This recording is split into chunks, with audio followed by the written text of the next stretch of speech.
Mark Chester has been a professional photographer since 1972. He was the director of photography and staff photographer at the American Society of Composers, Authors, and Publishers in New York City. His photographs are in the permanent collections at the Baltimore Museum of Art and the Corcoran Gallery of Arts in Washington, D.C. Chester created, produced, and photographed the book, No in America, Taylor, 1986, a tongue-in-cheek collection of photographs of no signs. Previously, he photographed Charles Kuralt's book, Dateline America, Hot Court Brace Jovanovich, 1979. The most recent book, the award-winning Twosomes, Unjive Press, was released in 2011, and the touring exhibits of photographs from the book continue to travel the globe.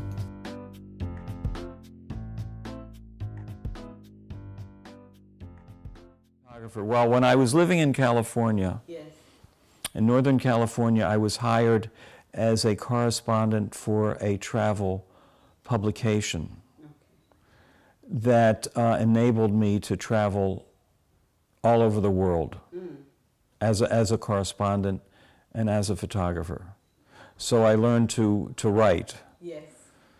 As a matter of fact, I took a writing class, a feature writing class when I moved to California after the Peace Corps.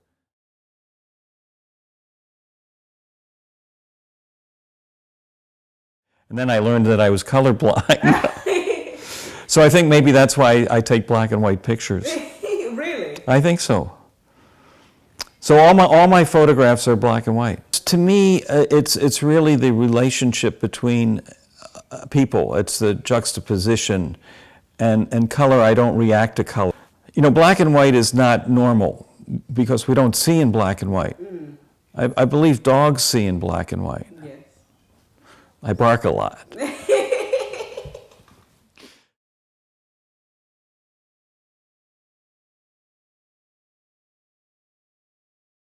Well, luck. Are you lucky? Do you feel lucky? Well, I think, you know, making a good photograph is, first of all, I think you have to recognize it before you take it. All right. You know, it's access, it's accessibility, being somewhere and knowing that this is someplace special. It's intuitive, but it's also being aware of what's around you and to see things. Being a photographer as a person who's driving a car. You're looking ahead, but you're also looking in the rear view mirror, and you're looking in the side mirrors. Yeah. So you're looking where you're going, but you're aware of where you are. Yeah.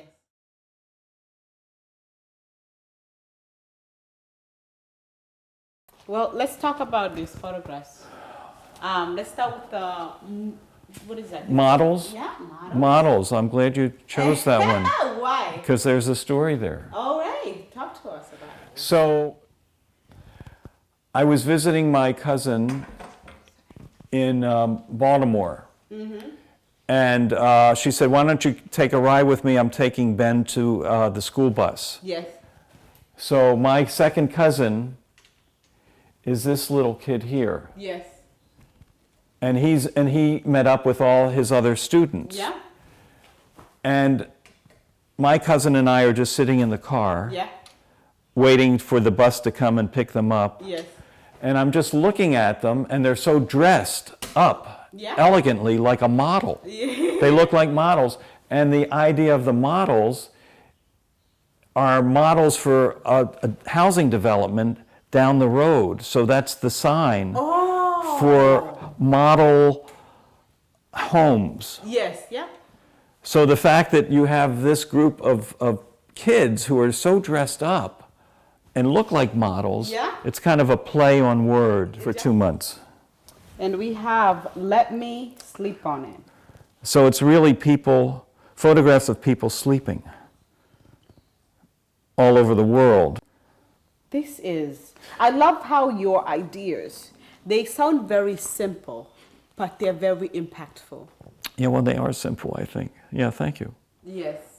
So this was a photography contest of some sort in California, and I saw these two kids at the stage, and it just kind of made me think of, you know, they're growing up now, eyeballing all these wonderful looking ladies. Yes. So it's kind of a coming of age photograph is what I see.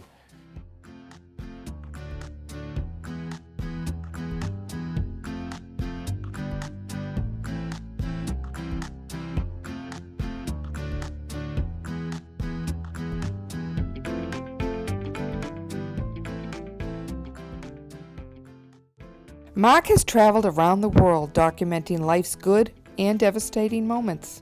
His body of work reveals some of life's disturbing moments in the history of our country. Where was this? This photograph, this is an interesting story. Yeah. I was driving from San Diego to Los Angeles, All right. 1975. Oh my goodness. I just left some friends. I was driving up and I had the radio on, listening to the news, and they said that the first plane load of refugees from Vietnam were landing at Camp Pendleton, which is halfway between San Diego and Los Angeles. It's a Marine base. Okay. So this is a woman with her daughter, and they were huddled under a blanket, and they were refugees from Vietnam, and they were waiting for the bus to take them to their new home. So, I mean, it was a sad situation, you know, I mean. And that you said it was during the Vietnam War? This was 1975, yeah. This is the first plane load of Vietnamese refugees when they evacuated Saigon.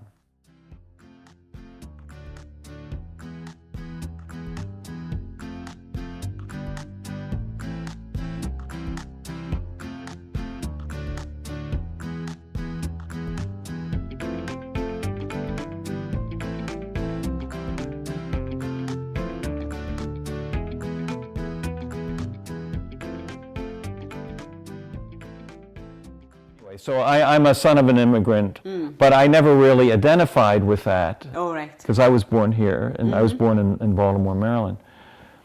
But when I was assigned to photograph an essay on Ellis Island, Yes. written by broadcast journalist Charles Kuralt, who was a well-known broadcast journalist and he did feature stories. And he was really a role model. I wanted to do what he did because he would travel all over and find people and interview them and write a story. And it was, I liked what he did, and I wanted to emulate what he did. All right. So he did a book of essays called Dateline America. Yes. And one of the essays was about Ellis Island, which was the first immigration station here in the United States that opened up in the 1850 or something like that. And all the Europeans came through Ellis Island and were processed. So I was somehow, by miracle, by fate, by luck, I got the assignment to photograph his essays, 100 essays.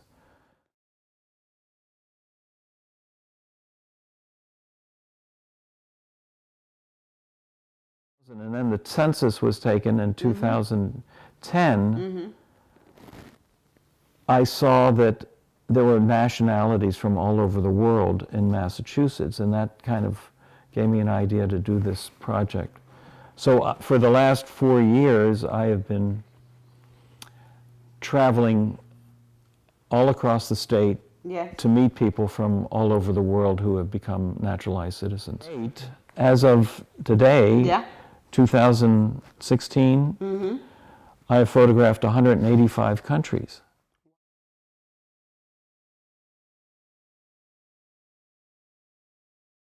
All right. So there might be eight to 10 different locations that I would go to every week or more, and I would get the list of the countries, and I would go to try to collect all the countries that I didn't have. So that was one source. Another source was I was at I went to the taxi pool at Logan Airport. Yeah.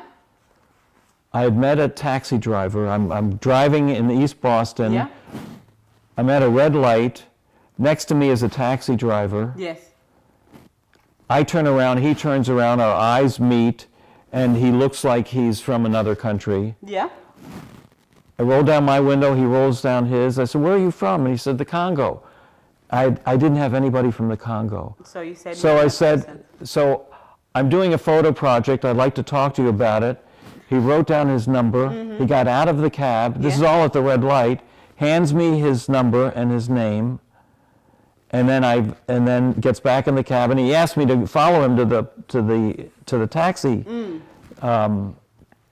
taxi pool. Yes. Where there are 500 cabs waiting to be called to different locations at the airport.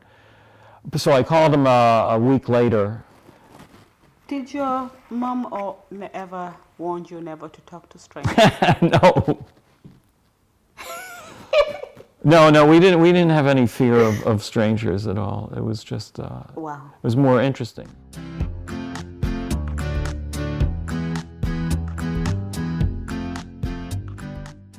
The following are a few of the photographs of newly naturalized U.S. citizens taken by Mark. Currently, this exhibit has been held at the Thomas Crane Public Library, Quincy, Mass., where they will be open to the public until July 2016.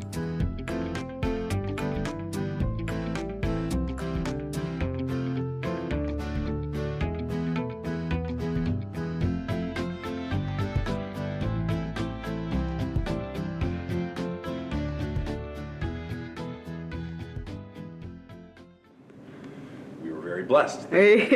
He chose. He submitted an application, and I saw the work and was very impressed by the quality of the photographs. And I love the story behind it too. It's just so rich. Libraries are all about stories. We are filled and have been filled with stories since we were. That's why we were founded.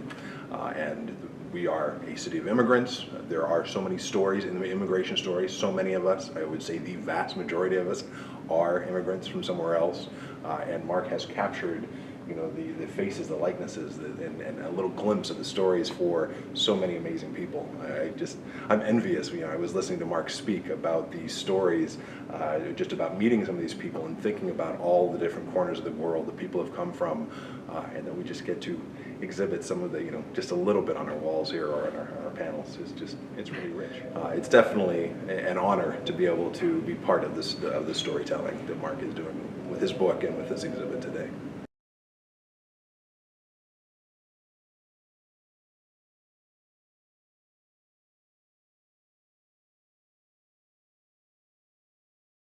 The couple here were actually members in our, were participating in an English language program that we have here. We have a couple different programs to help people build their English language skills. And this couple, I believe Mark was saying he took their picture at a celebration for that program, where I think they were both here, they were working on their English skills and met each other and fell in love and both left, realized that what they found together was so strong that it kept them rooted here together rather than with their families at opposite ends of the globe.